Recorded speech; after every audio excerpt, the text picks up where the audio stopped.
rahasia dagang? Pertama-tama yang perlu kita ketahui adalah apa itu rahasia dagang. Rahasia dagang adalah informasi penting dalam bisnis yang dijaga kerahasiaannya karena memiliki nilai ekonomi.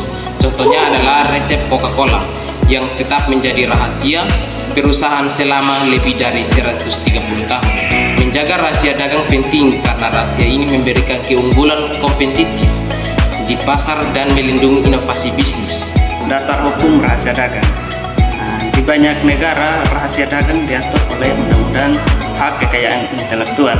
Di Indonesia, perlindungan rahasia dagang diatur dalam Undang-Undang Nomor 30 Tahun 2000 tentang rahasia dagang. Undang-undang ini memberikan perlindungan hukum terhadap informasi yang memenuhi kriteria tertentu. Selanjutnya, kita lanjut ke kriteria rahasia dagang. Untuk dapat dianggap sebagai rahasia dagang, informasi tersebut harus memenuhi kriteria berikut. Yang pertama, kerahasiaan. Informasi tersebut tidak boleh diketahui oleh publik. Yang kedua, nilai ekonomi. Informasi tersebut harus memiliki nilai ekonomi karena kerahasiaannya. Yang ketiga, upaya untuk menjaga kerahasiaan. Pemilik informasi harus mengambil langkah-langkah yang wajar untuk menjaga kerahasiaan informasi tersebut. Selanjutnya yaitu perlindungan hukum.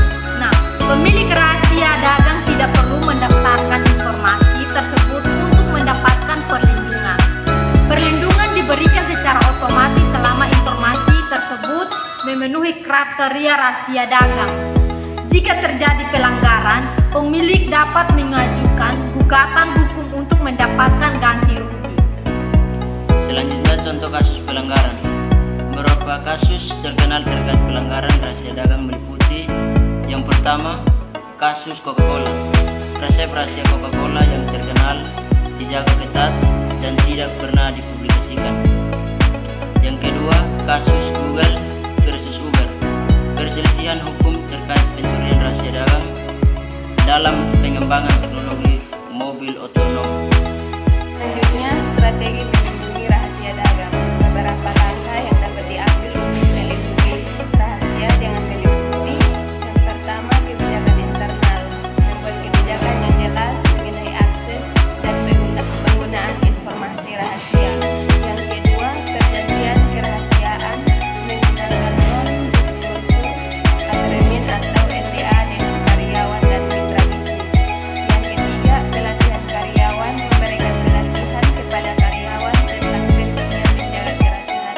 Selanjutnya, tantangan dalam perlindungan rahasia dagang. Pertama, kebocoran informasi.